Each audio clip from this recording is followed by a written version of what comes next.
are in our emotion series, and I got a question for you guys. Who did their homework last week? Remember what your homework was?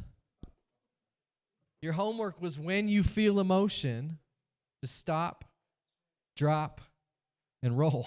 No. That actually might be a good call. I'm not going to lie. If you are feeling emotion, if you stop and roll for a little bit, you might feel a lot better. Yeah, just go jump in the snowbank. When you're feeling emotion, first thing we need to do is what? We need to ask ourselves, what am I feeling? Emotions come in layers and layers and layers, and emotions are the thing we see life through. This is the emotion. And we're going to be dealing with anger today. But what am I feeling? I got to actually take a second and go, whoo. And you lose, emotion loses its power over you when you are actually able to stop and claim, I am feeling this, right? It is no longer that thing did me wrong. It is, I am feeling this feeling. What am I feeling? And then why am I feeling that? That's step number 2. This was your homework. Last week, you were supposed to process your emotions. Begin processing. Why am I feeling it? What's the thing that triggered this? And then the third thing, is it grounded in truth? Is what I'm feeling and why I'm feeling it, is that truth?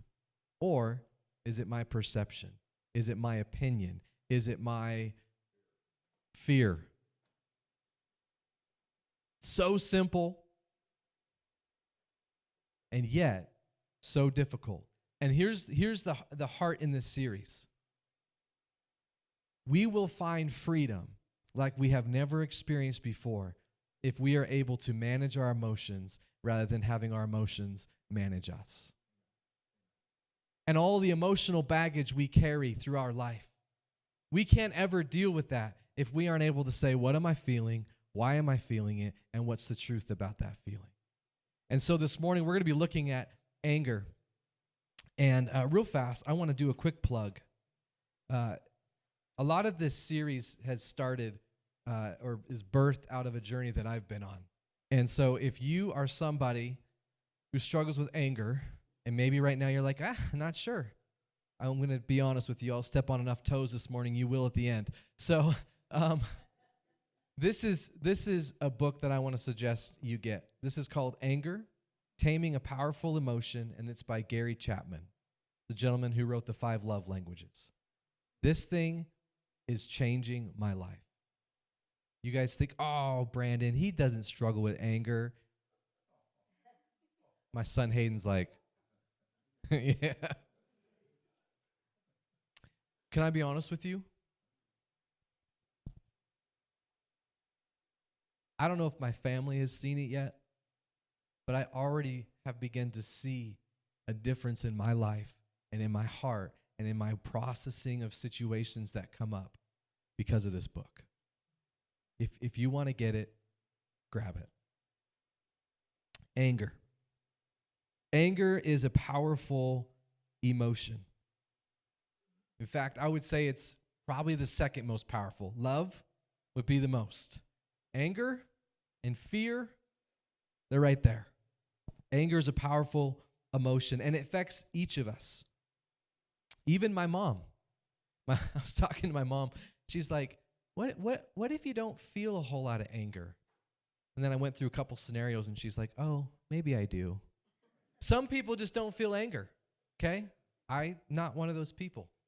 You feel it. It affects the parent who's reached her limit with her kids and has lost control, screaming, yelling. It affects the married couple who's longing to feel loved by one another but blame the other with words that cut deep, with name calling. It's the grandparents watching from afar, hurt by the broken distance between them and their family. And yet whenever they're around, they find themselves short-tempered and uneasy and frustrated and angry. It's the school kid who feels their friends pick on him. And he's angry, and then he goes home and he treats his siblings the same way. It's the church member who smiles at church but has bitterness growing in their heart. Anger affects all of us. Let me say it different. We feel it toward politicians.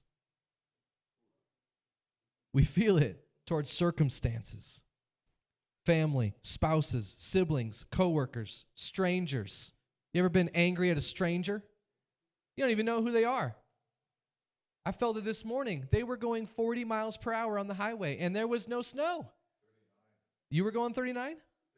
Oh, okay. I was angry at you. I mean, seriously, it's stupid. And you want to know what else is stupid? The amount of times I felt angry working on this message. I mean, you're just like, what?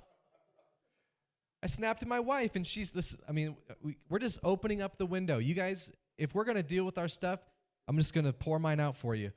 Last night on the couch, I snapped at her, and she looked at me, and she said, really, you're working on an anger series? And then I slapped her. I know I didn't really. I mean, seriously, this is real.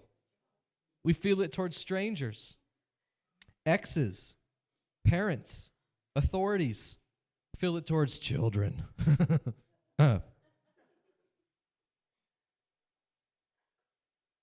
Anger affects each of us.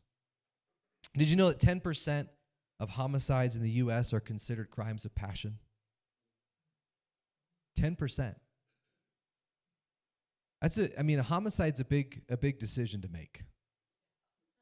You know? There's a lot of thinking that through.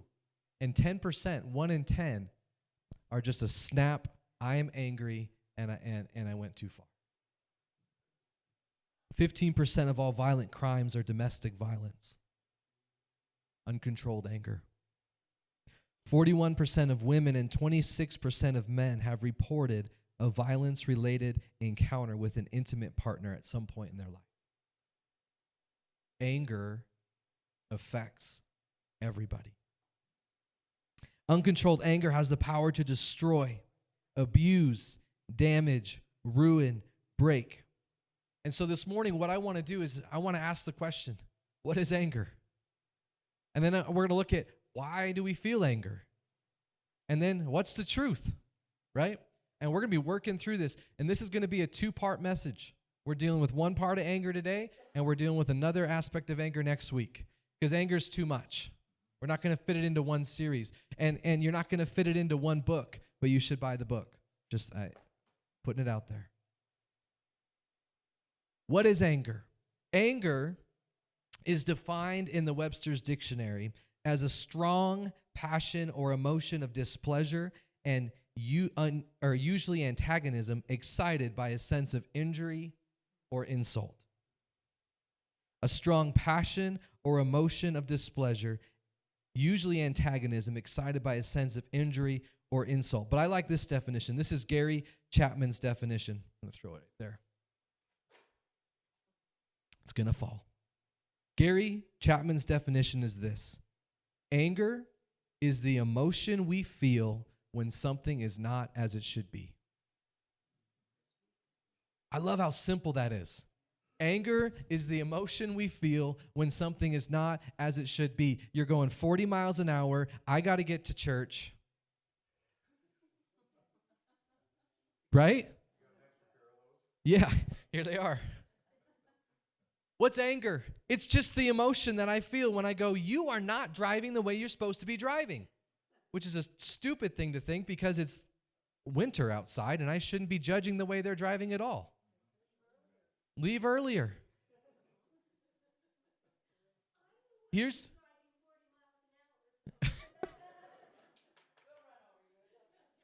anger is just that emotion.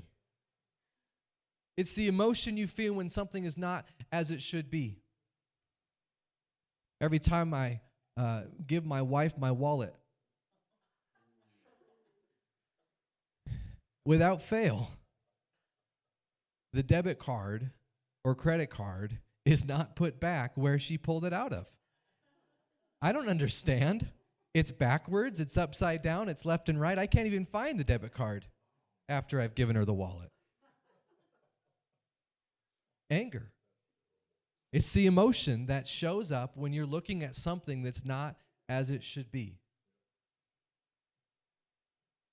I mean, we could stay here forever. Think real quick about your life. What are the things you get angry about? Those are things that you would look at and you would say, that's not how it's supposed to be. I shouldn't have been spoken to that way. I shouldn't have been treated that way. The dishwasher shouldn't be set and filled that way. That's anger. That's the emotion you feel. And I think oftentimes we look at anger and we go, oh, it's bad, it's a sin. Let me tell you something. It is not a sin. God gets angry. If we need to understand, if we're going to understand anger, we got to understand that God authored anger. God gets angry. Listen to these verses. Nahum 1:2. The Lord is a jealous and avenging God. The Lord is avenging and wrathful. The Lord takes vengeance on his adversaries and keeps wrath for his enemies. The Lord is slow to anger. We like that part. Great in power. But the Lord will by no means clear the guilty. Psalm 7, verse 11. God is an honest judge. He is angry with the wicked every day. Romans 1:18.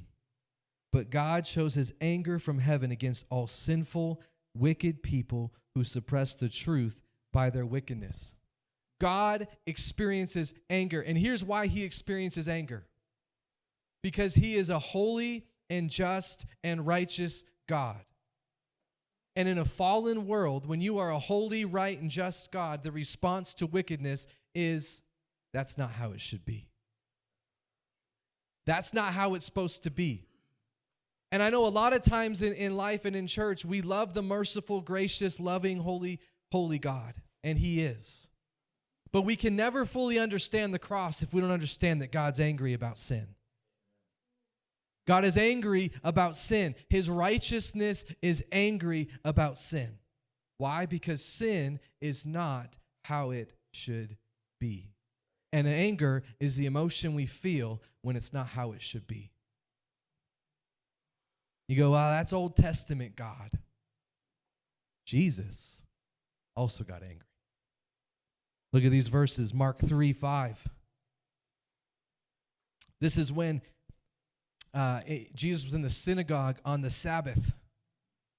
And there was a man who was crippled, or I think his hand was crippled. And the Pharisees, the religious leaders, stuck their nose up at Jesus. Like, how could you heal on the Sabbath?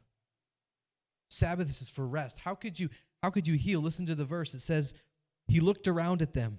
This is Jesus.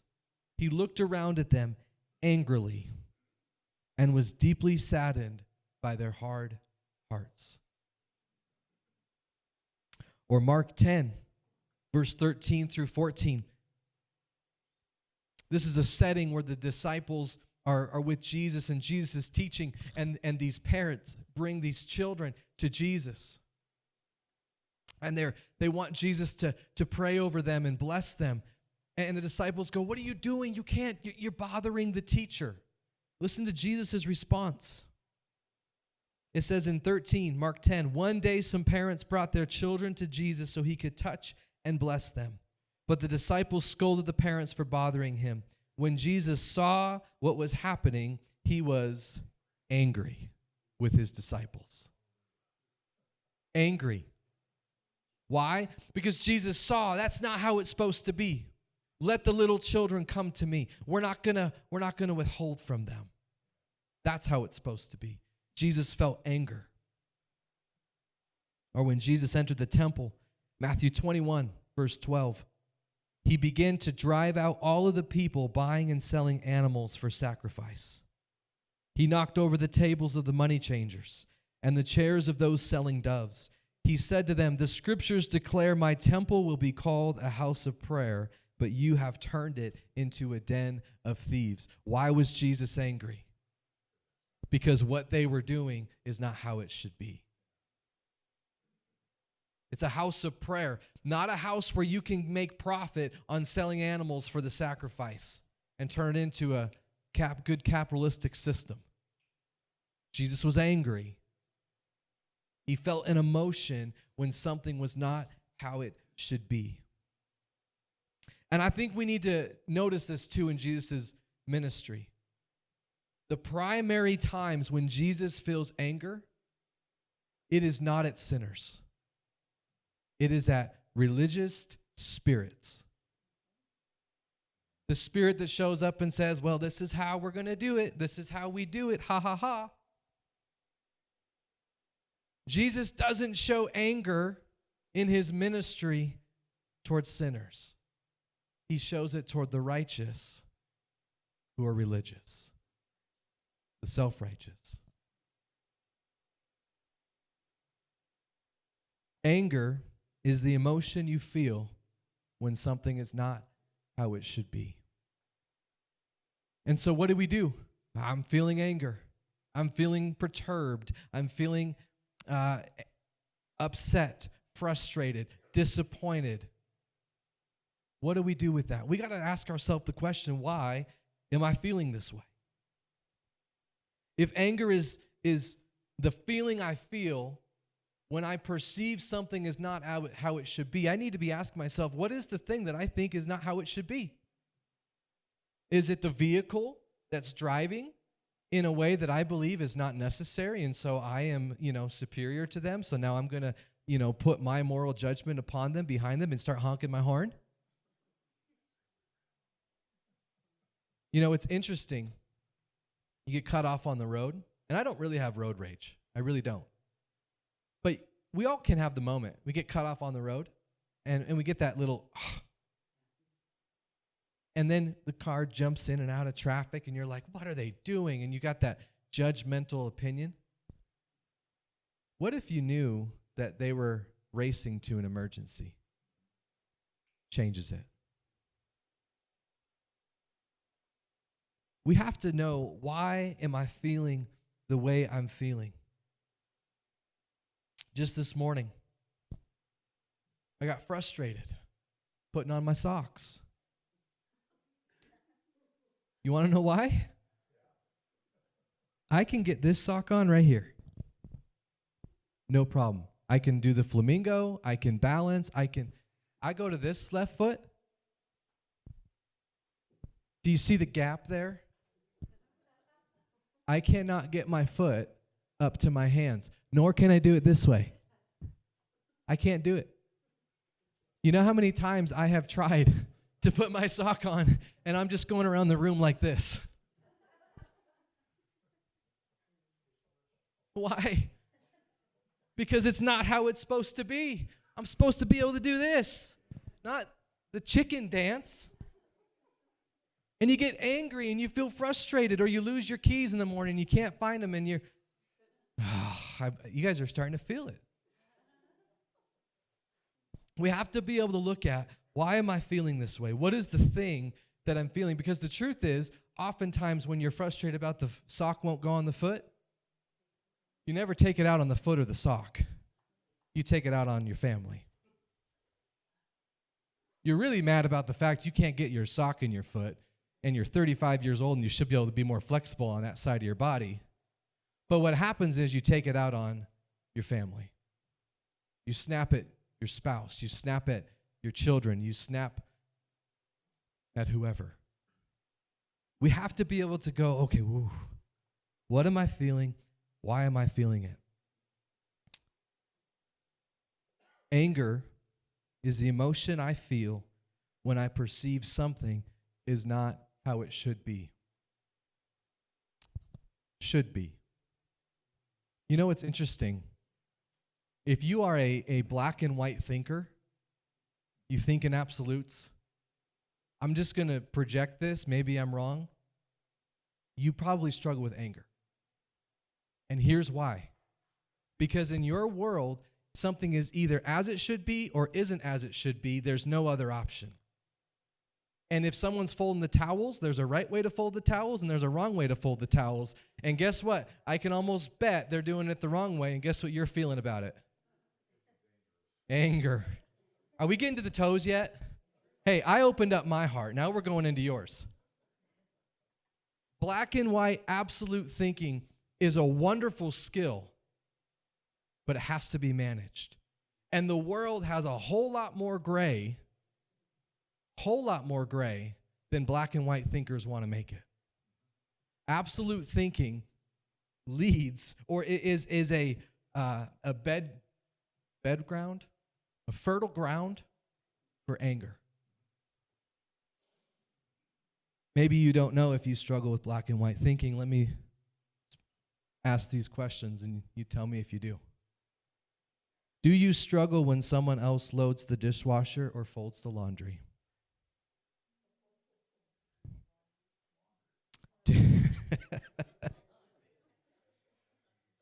Does it take you a while to adapt to change?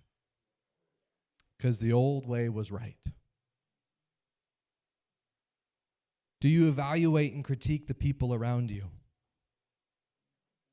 I don't know if you guys know this, but guess not everyone does that. I do sometimes.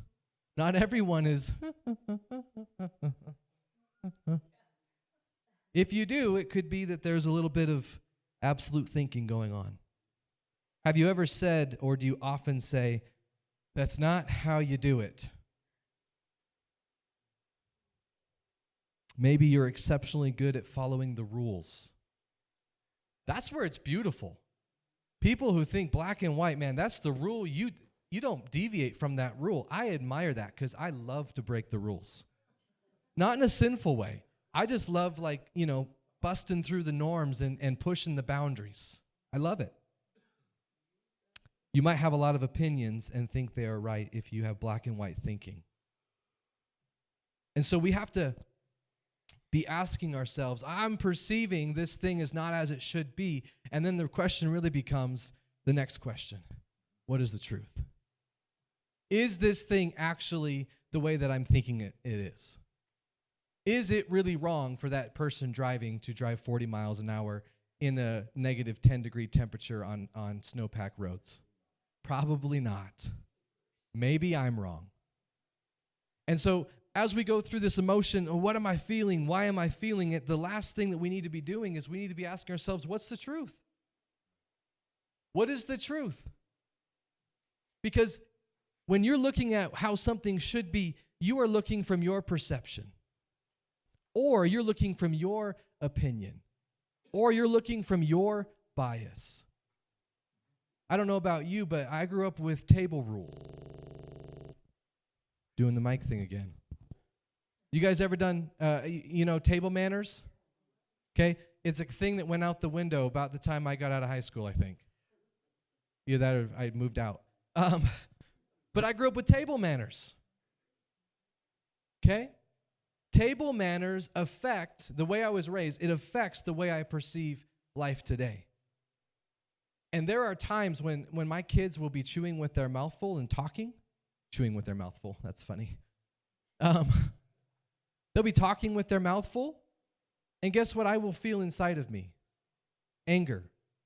Because that's not how it should be. You are at the table. The way you should eat is you should clear your mouth and then you can speak. How about smacking? Smacking. I can't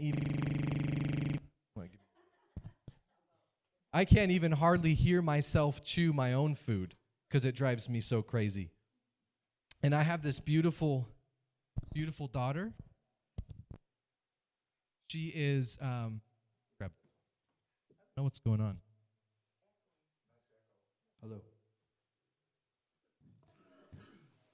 I have this beautiful 3-year-old daughter, and guess what she does? And one time we were watching a show, and she's like, Mommy, turn it down. It's too loud. I can't hear my cookie crunch. She loves to smack. Guess what I experience when I hear it? Anger. When you are looking at what is the thing that's not how it should be, we need to be asking ourselves the question, is that my perception? Is that my opinion? Is that my bias? Or is it really, truly, it's not how it should be? There's two things that I want to leave us with this morning. When anger shows up, the first thing we need to do,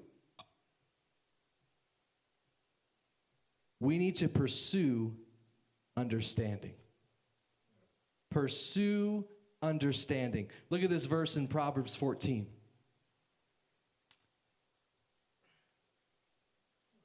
People with understanding control their anger. A hot temper shows great foolishness. People with understanding control their anger. Here's why. Because they stop and they go, what am I feeling? Why am I feeling it? And what's the truth? How often does our perception leave us feeling angry? But then once we know the reality of the situation, we have understanding. How often does our opinion of the situation leave us angry? But then once we know the facts or the truth of the situation, we gain understanding. When you feel anger, you can either pursue the situation in that anger, or you can stop and you can pursue understanding. This happened at work.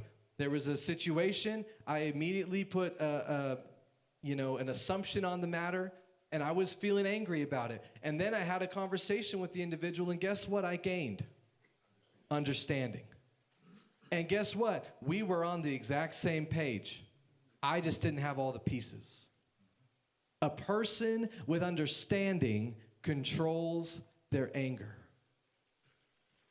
You know what understanding requires as well? You have to let go of being right.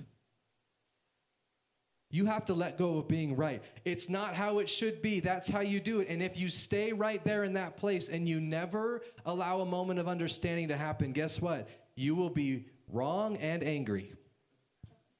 Not a great combination. Or you can be right but still lose. Understanding requires, that's how I'm feeling. I'm feeling something. I'm going to figure out what's going on there.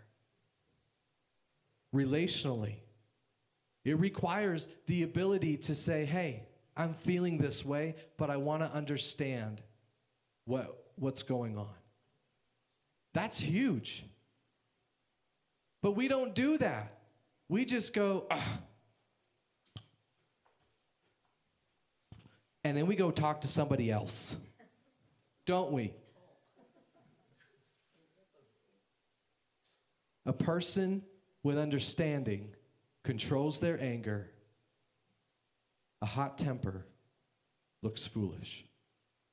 We have to pursue understanding. And the second thing is this. We have to pursue justice and righteousness. Ew, it is so freeing. It is so freeing when we realize I'm just feeling anger because something's not how it should be. In other words, I'm feeling anger because I'm seeing injustice. I'm seeing something that isn't right. I'm seeing something that isn't correct. And when you can put it into those terms, guess what we can see? We can see part of the character and the nature of God being displayed in our life. Because part of his character is that when injustice is done, he cares about it. He's angry about it. Part of God's character is that when unrighteous is done, he cares about it. And you and I, this anger response that we may feel when we see something that is wrong is an evidence that we still care and are concerned with some of the things that God's concerned about.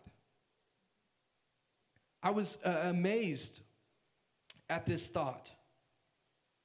You know the difference between, I guess the difference. The difference between a dynamic, great leader and an abuser?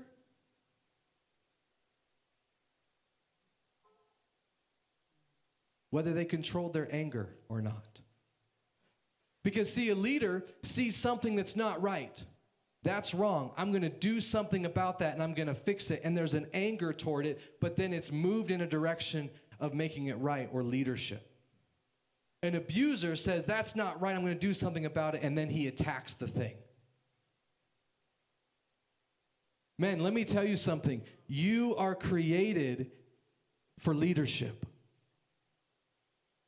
You are created to see things that are not how they should be and to respond to those things and to feel upset about those things, but not to do it in a way that is full of wrath, but to do it in a way that pursues righteousness and justice in love. And I know so many men, even myself, we're upset and I don't like that and we don't know what to do with it, and then we lash out in anger or wrath and we hurt instead of lead. Pursue righteousness, pursue justice. Listen to this verse here in James 1:19. Understand this, my dear brothers. You must all be quick to listen, slow to speak, slow to become angry, for human anger does not produce the righteousness that God requires. Do you see how there is a desire and a tension in that verse between anger and righteousness? God is calling us to pursue righteousness, and we can often feel this anger emotion because it's not right. It should upset us. But we need to be slow to speak, slow to become angry, because the human anger, the fly off the handle anger, the name calling, the blaming, the wrathful tongue, that anger will never produce the righteousness God is hoping will be produced. You can never take a situation that you know is wrong and hit it with your anger and it'll turn into something right. In fact, it gets worse. And we're going to be looking at next week, how do we handle anger in relationships? That's all next week. But in our anger, I got to pursue righteousness. I got to pursue justice. If you see something that is not correct in life, homelessness, poverty, abuse, if we do nothing about it, we are not being the believers that we ought to be. The anger is there for a reason. It is there to motivate us to fix, to work out, to find the solution and make right that which is wrong.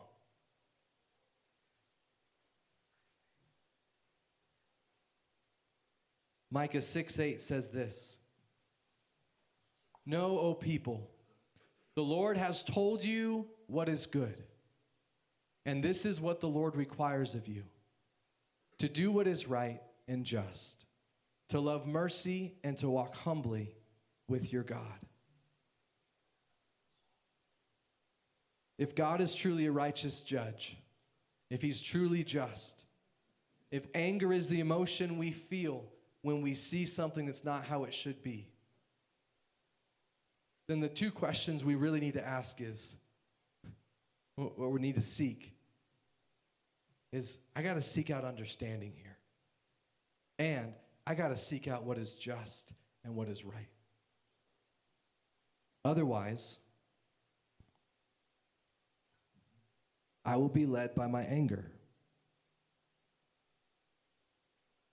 And the way it piles up is, I was angry about this thing here, never got it settled, and now I'm angry about this thing over here, never got it settled, and now I'm grabbing onto this bag over here, I'm still angry, haven't got it settled, and now I'm a ticking time bomb ready to blow. Because I haven't dealt with the emotion that is anger. I haven't figured out what's the thing that's not how it should be. I haven't found understanding, and I haven't pursued righteousness.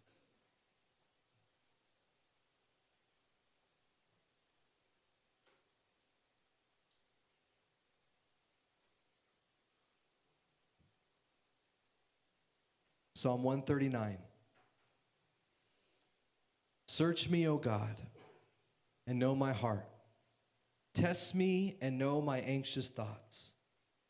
Point out anything in me that offends you. In other words, God, anything in me that's making you angry, point it out. Anything in me that is not how it should be, point it out. And lead me along the path of everlasting life. As our worship team comes forward, this is our time to respond in our heart. There is no shortage of things in our life that make us angry. There's no shortage of things that tick us off or make us frustrated. And so right now before the Lord, let that be your prayer. God wants to deal with the anger that you're feeling. And maybe part of that is to forgive. We're going to get into that next week. You've been holding something against somebody because what they did was not how it should be, and you're angry over it. It's time to let it go. Maybe there are things, and you've been motivated. It's not how it should be, but you know you haven't been handling it the right way. In this time, God wants to reveal to you, this is how you can engage that. This is how you can seek understanding. This is how you can seek righteousness and seek justice. So this morning, as we close in worship, God, we just open our hearts to you. God, we bring those areas that we are angry about, and we let them go. We ask that you would reveal to us what we need to know. Point it out to us, Jesus. In your name we pray. And if any one of you need prayer, I'd love to pray with you. But let's sing this song together, and let this be a time between you and the Lord this morning.